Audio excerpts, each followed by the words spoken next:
Broadcasting from the business capital of the world, this is the Podcast Business News Network. And welcome back, everybody. Always love having our next guest on because his concern is our children and what they're thinking, what they're internalizing, what they're feeling. He spent many, many decades as a psychologist at the Reed Union School District in California. And this is Good Advice Helps with Dr. Allan Philip Gold back on the program. Lots to talk about today. How are you doing? I'm doing fine. How are you? Fantastic. Fantastic. And just want to get your feedback, your feeling on the current situation. You know, we're exposed to media messages. We got a lot of things going on globally.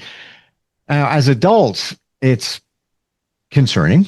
And, you know, wonder about everything from the economy to finances to everything else. Just leave it at that.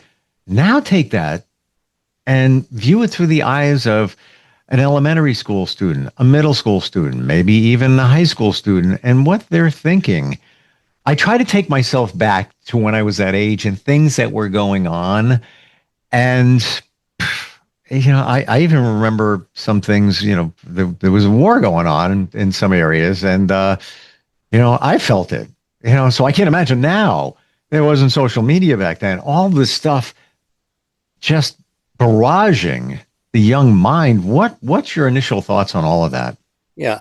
Thanks for asking. No, I do have a lot of very deep concerns about what's going on in the society now. You were referring to when you were young. Yes, when I was young, there was the threat of World War III. The Cold War was going on. We had to do drills for, you know, air raid drills just in case there were a bomb. So there was fear, but it seemed very unreal, at least when I was in grammar school. I remember when I was a senior in high school, sitting in a car outside my high school in October of 1962 when the Cuban Missile Crisis was going on, and I was waiting for a bomb to come sailing over. And this was in San Francisco, you know, 3,000 miles away. It's for parents to believe that children are not aware of what's going on in the world is wrong. Now, some kids experience it more deeply and are more aware. Even I've found that, you know, kids about 10 years old would become pretty much aware of what's going on in the world. But now, with social media and television, and I mean, we had television too, but you know, they're exposed to a lot. Allan, I just want to say, because I have chills in what you just said. In terms of when we were younger, it didn't seem real.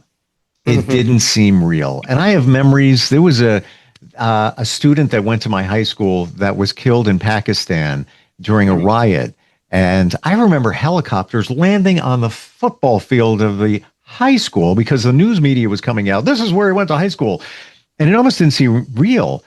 But now, because of social media and how, you know, we're connected, good and bad, it does seem real. I never even thought of it that way. So thank you for bringing that up. Yeah. Well, when things during the Vietnam War, when I was in college and graduate school, then it really seemed real because I was a potential victim. I could be drafted, I could be sent over there, I could be killed. So by that time, of course, I was a late teenager and early 20s, and it was very, very real. And what was also upsetting was on television, that was the first time, because they didn't have TV during World War II, but they would indicate how many soldiers were killed, and there was almost something numbing about it. And that's another thing I worry about, is how, with all of what's going on, how numb are not just kids, but adults, you know, I mean, I know plenty of friends who say, I don't watch the news anymore. I don't want to be depressed. But getting back to what kids are experiencing now, um, and this is going to sound political, but my sense when I was working in the when Trump became president for the first time, I saw a surge in meanness among kids. In my opinion, Wow. and I'm going to be frank about this, there has never been a president of the United States that has been such a horrible role model for how to treat other people.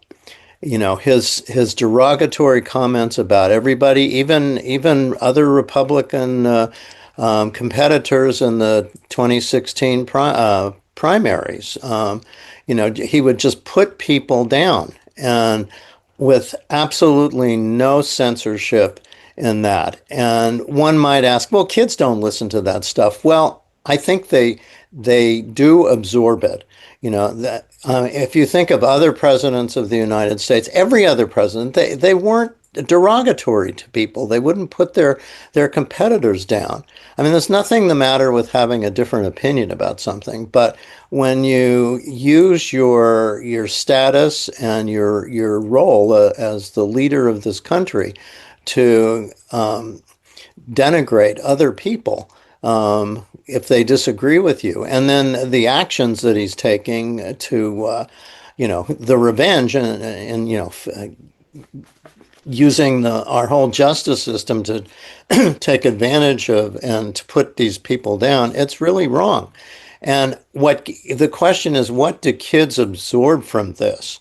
You know, and a lot of it would be if parents are given permission to be nasty to each other or to other people or to friends, kids observe that all the time. Mm. If it gives people permission on social media. Now, I don't want to blame Trump for all of this because it started to happen before, but it really exacerbates the meanness that happens on social media. You know, just the fact that you don't have to say something to somebody in person that you may never say in person, but you can post it. You know, it really increases all of that meanness. So people, you know, and kids aren't taught these days to think about what they say and what the impact of their words might be on somebody else. I mean, they need to be taught that. Parents need to teach them that. Teachers need to teach them that. School psychologists need to teach them that. You know, you might have a feeling about something, but you don't just blurt it out without thinking. You know, you wonder where empathy is these days. Does anybody have any feelings for other people? Well, I think they do, and kids really do. You look at little kids, and you know, another kid's crying. A 3-year-old might be crying, and a small child might go up and pat them on the head, or put their arm around them. So, you know, I think for most people, except sociopaths, empathy is it's built into our being as a human being. But the more one is exposed to lack of empathy and just narcissism and egotism in the world, the less that empathy gets expressed. So no, I have very serious concerns for that, and you know, even parents. You know, when a kid does something that's empathic and kind, do they respond to it? Do they say, that was really nice of you to do that? That really helped so and so feel better. And I wonder if parents do that. I mean, right now, parents are so involved in their own computers and their own social media and their own work that I worry that parents don't acknowledge when kids are doing the right thing. As far as showing care for other people. You know, that's, you know, they'll certainly criticize their kids when they do something wrong, but, and, you know, that builds up too. So, you know, if kids are always criticized, they're always corrected by parents and by teachers, that's just natural. The kids make mistakes. They don't do everything right all the time. But they also need to have compliments and praise. And if that's ignored, and it is, not, I won't say by everybody, but if that's ignored, then that builds up inside. And then when somebody does something that's hurtful or mean or dumb, they'll just lash out at that other person.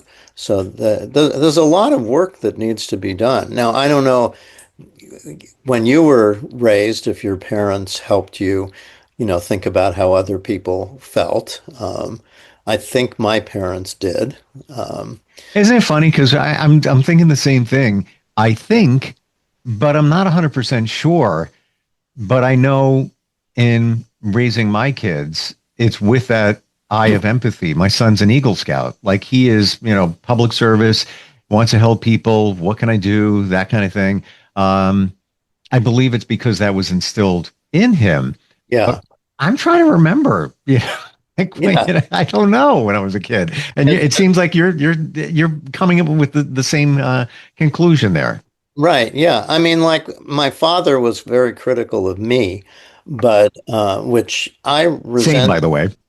Yes, but he never said anything bad about anybody else except for Adolf Hitler, which was okay, but as far as friends were concerned, or some, his. Well, you just brought back a memory, and now it just clicked in my mind. This is why you're beautiful, and in the way you talk, it's like I do have memories of relatives that would speak negatively of different groups of people. And maybe that was the temperature of the time, but it was many years that I held that in, well, that's the way it's supposed to be. I'm a kid, right? Those people are bad, blah, blah, blah, blah, blah, until I got older in my 20s and looked back. It's like, no, no, no, no, no.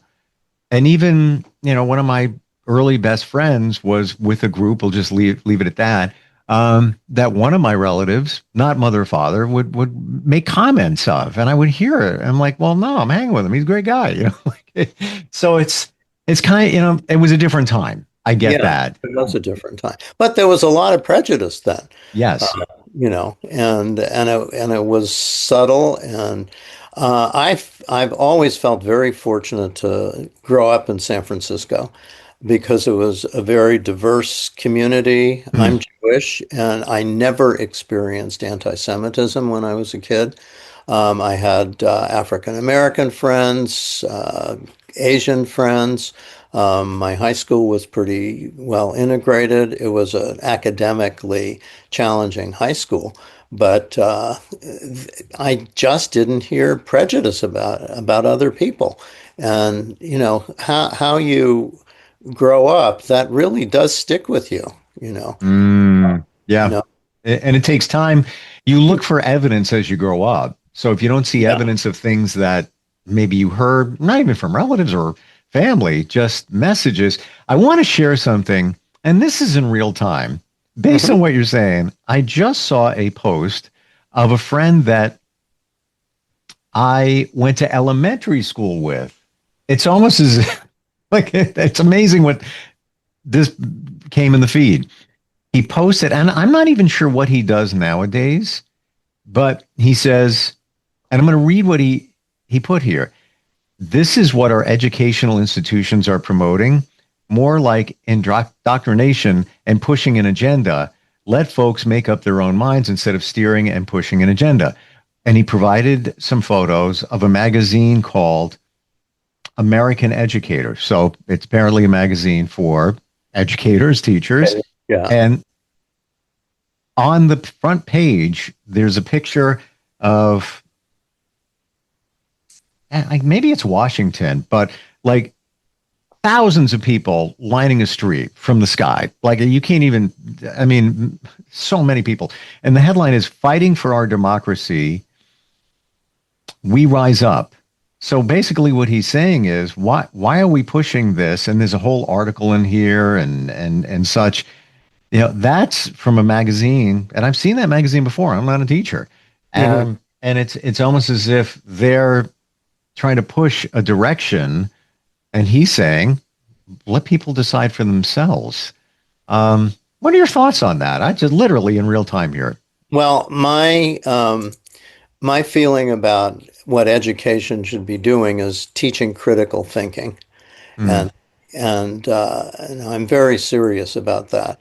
And what do I mean by that? It means really figuring out, not just believing, the television station that your parents listen to, but how do you determine what's factual or not? And it's getting harder and harder these days. true. You know, I mean, when I was young, there were just a few television channels, and journalism was meant to be factual. Now they probably hid stuff. Not. A few years ago, I saw a Ken Burns documentary about the Vietnam War, and there was a lot of exposure to facts that I didn't know about. I mean, I was only in my 20s, but Mm, they weren't told.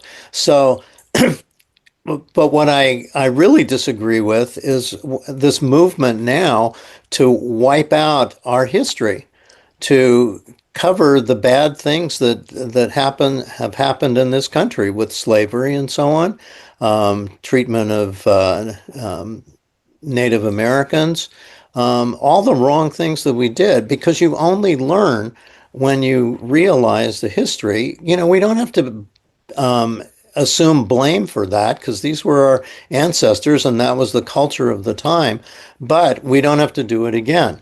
And mm, this assumption that if white men are made to feel bad about themselves because of what our ancestors did, and you just want to hide that information, I think it's wrong. I had this experience a few years ago.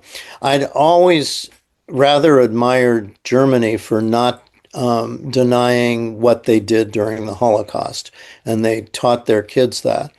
I was in Japan in 2017 and had a private guides in different cities, and I asked one of them, what you can, when you're not on a bus or something, you can ask more personal or deep questions. I said, what is taught about World War II to high school students in Japan now? And the woman said, nothing. We don't want our students to be anti, the emperor and that kind of thing, and just feel mad about what happened, or guilty about what happened before. And as much as I like Japanese people and I like Japan, I felt that was the wrong thing to do, because a lot of what happened during World War II that the Japanese did was, really awful, in prisoner of war camps and so on, what they did to Korean women and so on. Why not admit that we make mistakes? mm. And when I see that happening here, a denial of the truth and the facts about our history, that's very upsetting. And by critical thinking, I mean that students need to be taught. Yes, we want them to have their own opinions, but based on factual information and relevant research. So yeah, they can have their own opinions. People do have different opinions about things, but if it's based on some real legitimate research and legitimate facts, then it's much more valid. Mm. Well, Wow. Yeah, okay. The rest of us don't see that or realize that from the educational side of things, that other countries would ignore or filter out what the history is. History is history. Uh, yeah, it is what it is. I hate to say those words, but that's fits. That's that's what it is. So that's let's look at it, or learn that's from what it. it was, so Right, it right. doesn't mean we have to repeat it, and we can learn from it, you know. Hmm. I have some emails I'd love to share if we may. Sure, of course. Instantfeedbacksteve@gmail.com if you want to reach us. And we have Kelsey in Colorado Springs, Colorado. She says, my son has found a major benefit in talking with the psychologist at his school. I want to find him one outside of school. Can you give advice on what I should be looking for? Yes, and I'm delighted that her son likes to talk to a counselor, a psychologist at school. And I mean, my feeling is that one can use a therapist for one's entire life because there's always issues that need to be worked through. So finding a therapist is almost like finding a spouse, 100%. It's true. But one thing she can do, she can certainly Google American Psychological Association and look for, psychologists that are in her area. And then, call and indicate what some of the issues that her son is dealing with. And, because psychologists often have specialties. If it's, and do they work with teenagers, for example, or, there's usually a lot of information about, on the website, that's one good application of, technology now is that, so if she can Google and look at a number of different, psychologists, and talk to him. Do you feel comfortable with, do you want a male psychologist? Do you want a female psychologist? Does it not matter? And then, schedule appointment. And if it looks like there's a connection, I think asking her son, what is it you like about the psychologist at school? To try to identify what are the characteristics.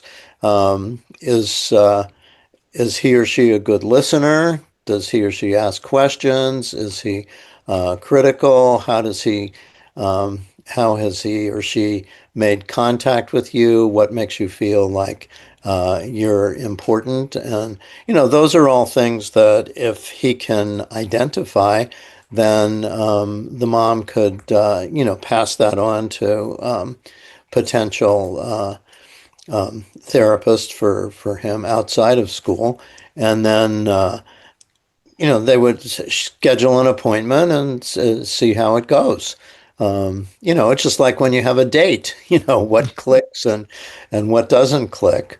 Without being negative, based on what you said, I feel that the expectation should be, as you speak with your child, that we're gonna check into it. We're gonna see if we like them, and not like, well, make an appointment, you're going right away. The child is locked into it. Yeah, it's a relationship, and even to your point, when you're looking for one, I have a friend that I grew up with, known her since I was 17. She used to work with teens all the time, children all the time. In the last number of years, she doesn't. She just made a decision. This is it's a lot of work. It's challenging, and it's taken a lot out of her. So she doesn't bring those clients on anymore. But you might not know that. It might not even be listed in a directory, even with your insurance company. So you really have to ask those questions just to make sure. Well, I'm glad you mentioned insurance company, because if the woman does have insurance, she can Google their website and see. Now, not all insurance pays for therapy or, has a limit. Like I think Kaiser, for example, has like 10 sessions that you can have. I may be wrong about that, but that's what I've heard in the past. But yes, so if she has insurance, that's certainly another way. Thank you for mentioning that, because you can find therapists through the insurance company that are supported. In looking up, picking your brain on this one, it seems to me in the last few years, call it, 2 to 3 years, that it's almost hard to find a therapist. Either they're not accepting new patients, they're just too busy right now. Yeah. They might not even call you back because they're inundated. Are you hearing that, sensing that? What's going on? Yeah. Yeah. I mean, a lot of it since COVID has been on Zoom. And, kids may feel comfortable with that. I mean, I much prefer seeing my therapist in person. Um, but Well, okay. Can we go there just for that? You're right there at that juncture. That friend I referred to, um, she says, don't do any kind of therapy unless it's in person when you're dealing with a child or a teen, because their attention is not there. If you can't, it is, what it is, with schedules and all, but you should always look to do it in person, especially when they're younger. What are your thoughts? Yeah, well, I think it's good. Just something happened to me just recently, a couple of weeks ago. A mom of a former student of mine contacted me, and she was concerned about her daughter, who I'd worked with from third through sixth grade. She just started high school, so I hadn't seen her in 2.5 years. And it's a divorce situation, and so and the girl was kind of being rejected by some of her friends that she'd had in middle school, and she wondered if I would talk to her. And I said, well, sure, I'd be happy to do that. Do you want to do Zoom or in person? And she said, can you do it in person? So last Sunday I went over and or it was a Saturday, I guess, and met with her in her apartment. And, I hadn't seen her in 2.5 years. And I think but I didn't know actually how she was going to respond to our meeting together.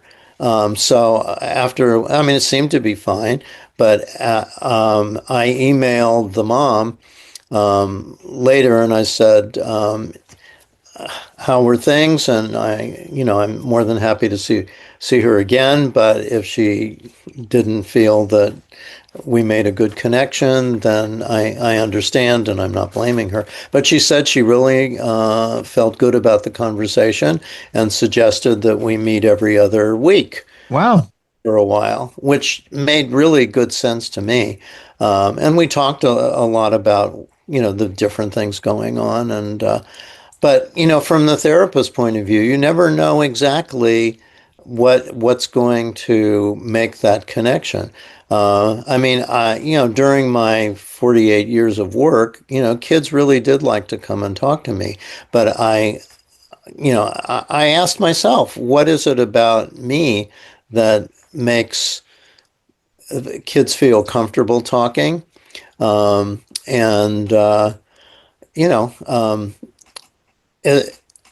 You have to really be self-reflective. And if somebody, like if that girl didn't feel comfortable talking to me, I would have wanted to know, did I do something, I won't say wrong, but, what was it? Was I talking too much? Or, did I not pay attention to what she was saying? Sure. They see it differently. So you don't know what they're seeing. Yeah, you don't know what they're seeing. So I was delighted. I felt very good that she wanted to see me every other week. And nice. So we'll do that for a little while. How old was she again? She'll be 15 at the end of the month. Wow. So, and, I didn't used to work with, kids that, high school kids. But now that I work with some kids that have are older, I like doing that, I talk to them pretty much like adults, so. We met, I think her name was Jess.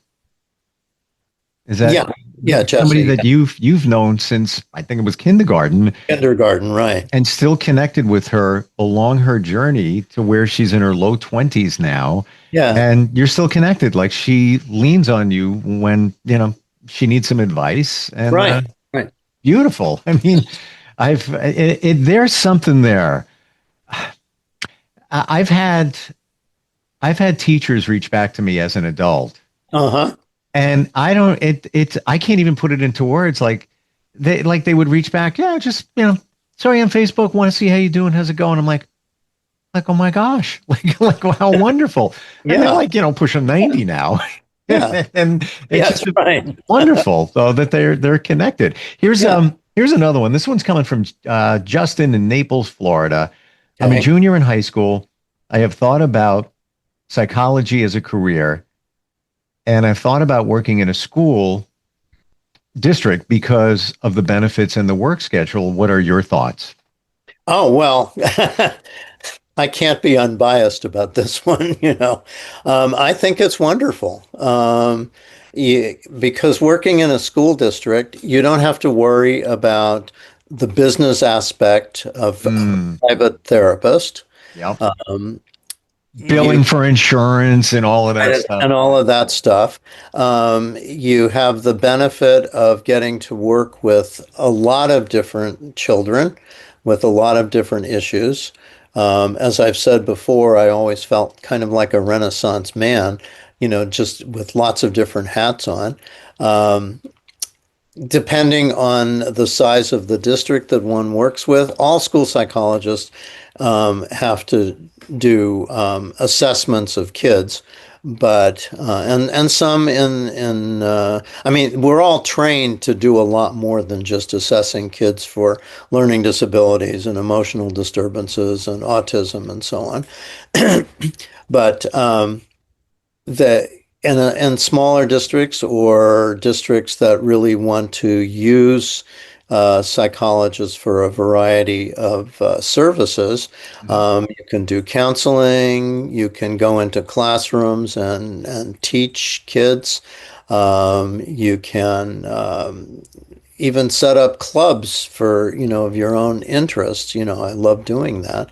Um, but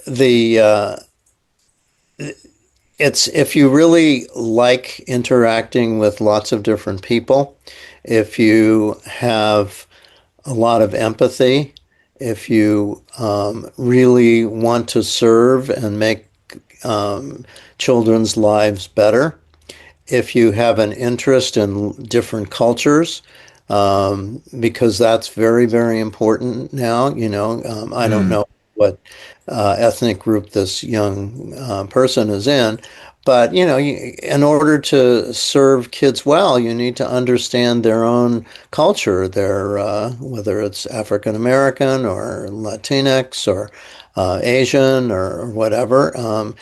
If um, you want to think about how you can connect with families so that you can work as a team. That's one of the best things about that job is um, while you have a lot of independence for your work, you are a team.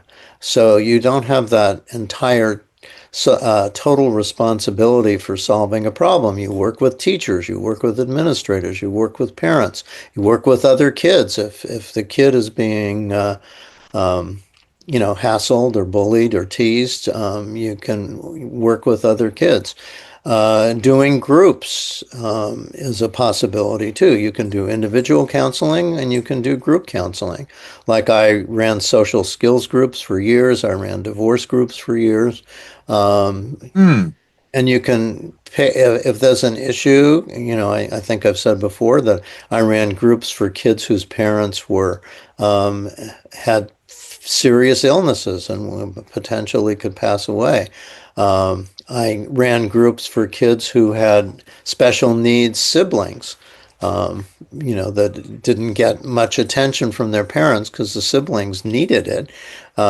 So if it gives you a lot of opportunity to come up with helpful strategies and helpful ideas.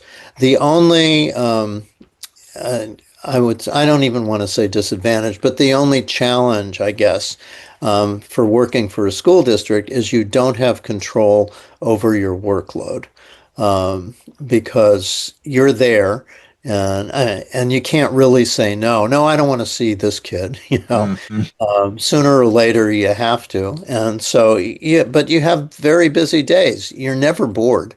Um, so I think there's and you're always learning. You know, research develops. You know, you need to learn about how medication affects and helps or maybe has side effects for different conditions, depression, attention deficit hyperactivity disorder, other emotional problems. So it's a wonderful opportunity to keep learning, to not be bored, to have different activities every day. But it is hard work. It's in a lot of ways, it's like solving puzzles. Okay, here's this kid. What makes him or her feel and act the way he or she does? And what's going on academically, what's going on emotionally, what's going on in the family, what's going on culturally. So if this young person, likes to solve problems, has a good logical mind, and yeah, I mean, I think that's one thing about the job is you have to be skilled both socially and emotionally, and intellectually, because both parts of your brain are really working to solve problems. I And love that puzzle analogy. yeah, Somebody comes before you, they have a challenge. How do we solve that challenge? yeah, And what's going to work? And you need to know all the pieces of the puzzle, like the family life, the school life. What about your friends? You need to see the whole. You have to get deep dive into their lives and research what they got going on, so you can come up with the solution. It's not just like, yeah, being bullied at school. Well, there's so much involved in that. that's You right. need the And facts. you have to really talk to and get to know the kid, because you don't know what possible, there are a number of possible interventions or They may have been causing the bullying, but they don't want to admit it. oh yeah, yeah. I You know? mean, I've talked to kids about that too. Mm. I'd have them together, and I would say, what is it that so and so is doing that, if anything, that makes you want to get back at him? Usually a him, but could be a her. Um, and you can't just assume that somebody is completely victimized. Now, when I was a kid and everybody called me shrimp because I was short, I don't think I did anything to uh, deserve that. But Hey, I was the fat kid. Never got picked for dodgeball. Got picked on, bullied. My Casper the Friendly Ghost lunchbox thrown out the bus window. oh no, Vivid memories. Vivid memories. oh yeah, we I, don't forget those things. No, no, no, but that also pilots us as adults in terms of how we feel and self-worth. And so you work on those things. I want to go back to what you said a moment ago. The groups that you created, Allan, like the divorce group. Did you find that in that group it made it much easier for students to open up and talk? Would they freely talk about their situations? yes, Wow. yes.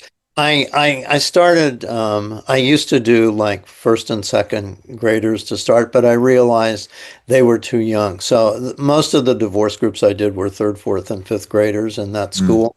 And I would mix them. I would mix them by gender and grade level. So, usually the fifth graders were more talkative. But I mean, I had even a third grader say, well, my mother's an alcoholic, or something like that.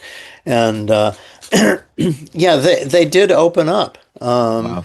They felt comfortable doing that. I Mm. mean, every now and then there'd be too many kids with ADHD in the group, and I'd have to calm them down. But for the most part, they would share what was going on, and we would do like maybe 4 or 5 weeks in, we would do little role plays. So I would get the secretary of the school to come in. She would be Mm. the other parent, and we would act out some of the common things that kid, Wow. kids observed. Like we would get into an argument in front of the kids. And then I would teach the kids a lot about communication. How do you express what what are you really feeling here? And how do you express that to your parent? And not just, I'm so angry when you and daddy are fighting, that kind of thing. And I'd say, no, that's when I would teach them, softer feelings and a nice statement. I feel really sad and worried when I hear you and daddy arguing. Can you please not do that in front of me? And there's a much better chance that a parent would listen to a kid when they're expressing one of those softer feelings, like I'm confused, I'm worried, I'm sad, I'm scared. Not that parents listen all the time to their kids, but I think there's a much better chance of that. And so we would do like 4 or 5 scenes. Like another one would be, I think your dad's dating. Can you tell me all about it? Or, that kind of thing, where a kid is in the middle and asked to be sort of revealing information. And instead of saying, no, I'm not going to tell you, and saying, I feel really uncomfortable. If you want to know, just ask dad, that sort of approach. But there were several, different regular kind of scenes that, divorced kids or kids of divorce would experience. We don't realize the impact of the people in the school have on us or had on us as we grew up later in life. Because as I'm thinking about this, I can go through my elementary school each year. And, I don't remember exactly like my first grade teacher. Remember my second grade teacher, good or bad, that was a challenge. I got spanked in front of the class because I laughed, and that teacher, had some disciplinary action. Can't do that anymore. Oh no. And even back, but you know what? That incident made an impact on me. Third grade teacher, sweetheart, loved her, wonderful. Art teacher, I still remember. He was a great guy, but he was also basically said, tough it up. And I had challenges. My parents got divorced when I was very little. I get emotional, and his basically, tough it up, maybe that's good and bad. Fifth grade teacher encouraged my creativity. And that's where like the door opened. And I'll never forget him for that. It is, and I actually went back to that school about, 15 years ago and spoke to the students in his class. Oh, wow. About him and what I learned. Oh. It was super cool. Like he's just was a wonderful teacher. I have to look him up. Haven't heard from him or about him in a while. I knew he beat cancer. And even later in life, teachers, psychologists, staff make a huge impression. I don't think we realize it. Maybe those in schools, don't realize it. That's a very good point, because the young man who asked about working in schools, I think it's important that a person who does that, he or she, have pretty good self-esteem. And the reason I'm saying that is because you don't always know what impact particularly with younger kids, you don't know what impact you are actually having on them.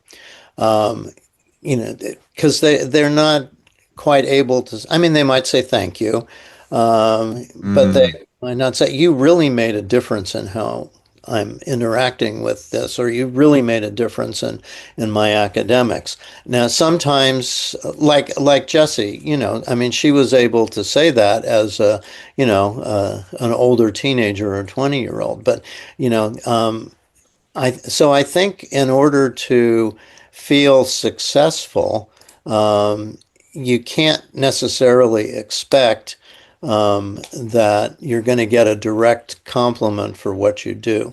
Now, sometimes that happens.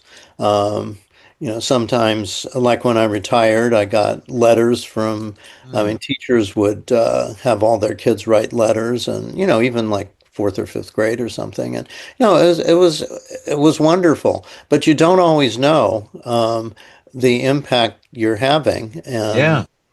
And so I think you have to be, pretty self-analytical and say, do I think, and look for little, like smiles or, just laughs, and that's what I used to like to do. If I could get a kid to laugh, I felt, okay, this is pretty good, particularly one that was sad or something like that. But so I'm just telling this young person that, it's not so clear when you're working in schools.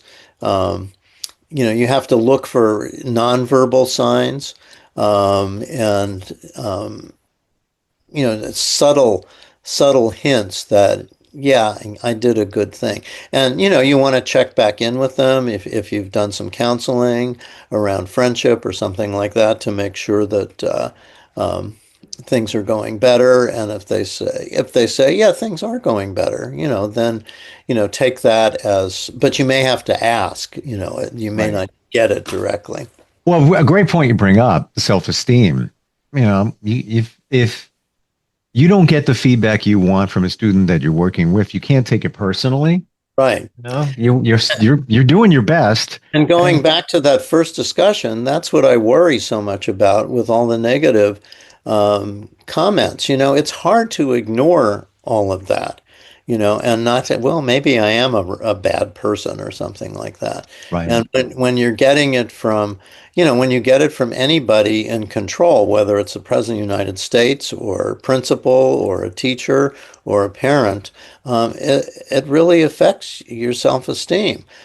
And I'm not saying that everybody has to have super high self-esteem so that they can never be criticized but if you have a general sense that, like this girl I met the other day, or re-met, when she was feeling rejected by friends, I asked her about self-esteem, and she was able to name a whole bunch of things and say, you can't, it may not be you. It may be just these kids who want to hang out together and not and not include you sometimes.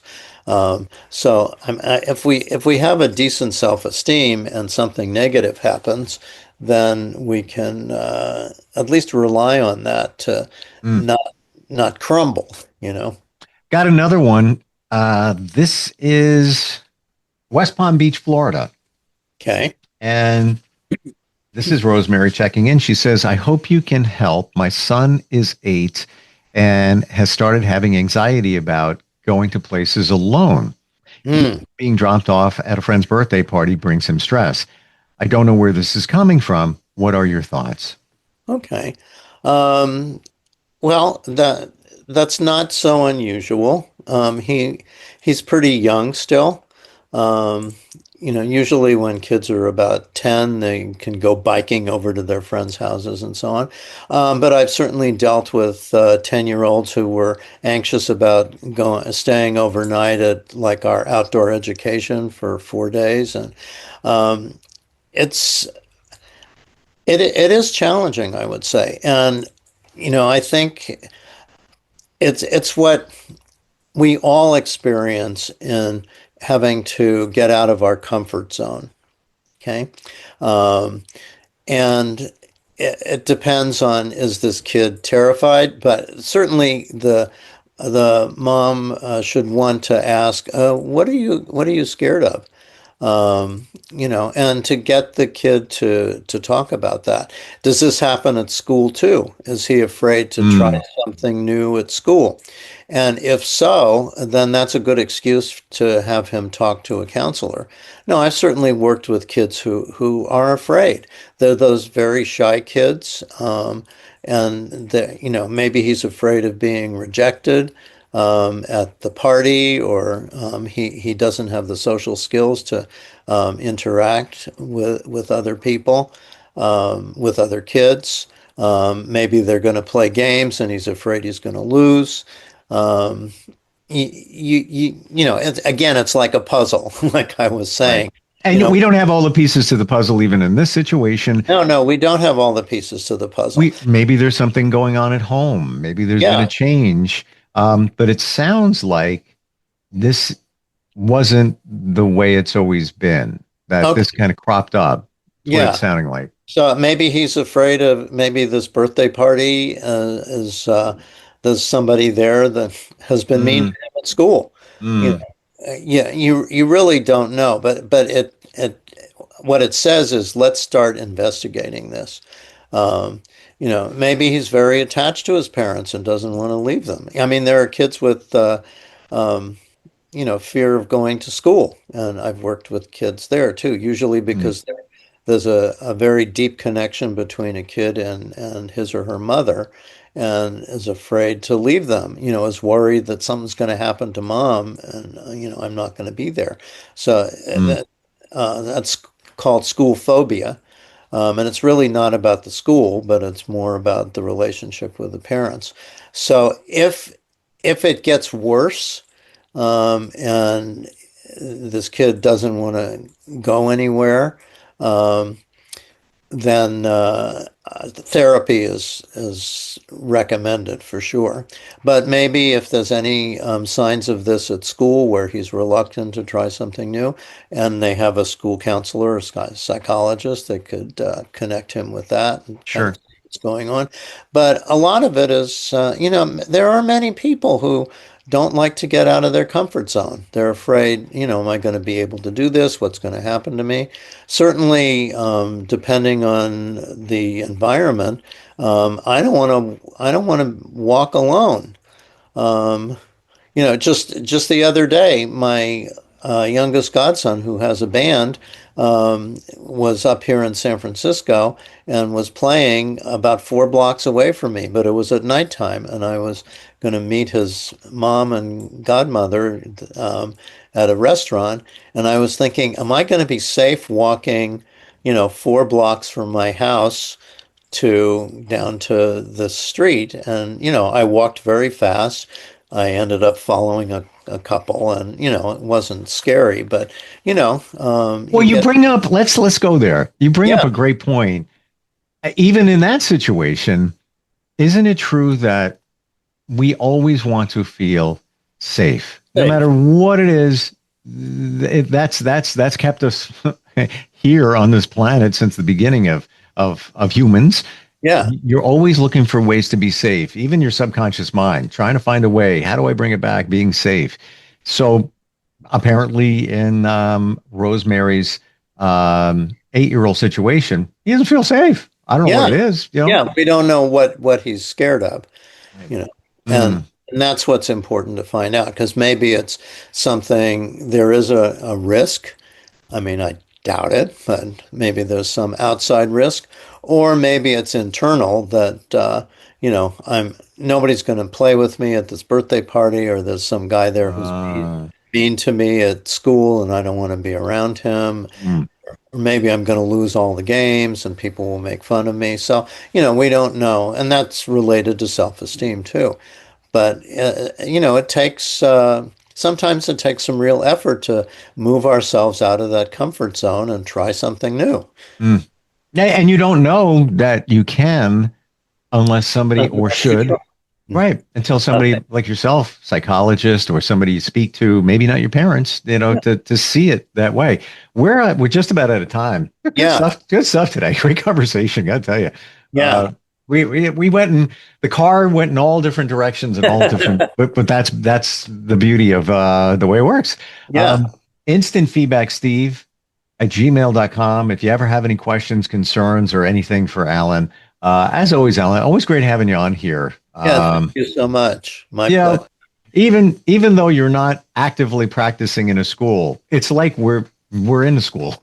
Oh, yeah. Yeah. It's I don't feel that way. I'll just use the phrase, it's in your DNA. This is, it really is. Thank you. Yeah. All right. Appreciate it. We'll catch up soon. Okay. Have a good rest of the week. You too. We'll be right back.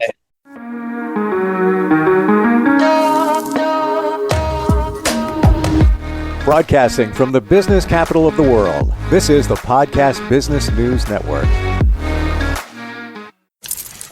Let's go inside the mind of a 10-year-old. I should have worn those earrings today. I like those earrings. Gabby has those awesome earrings. I need to ask her where she got those, but that's just what she would want me to do.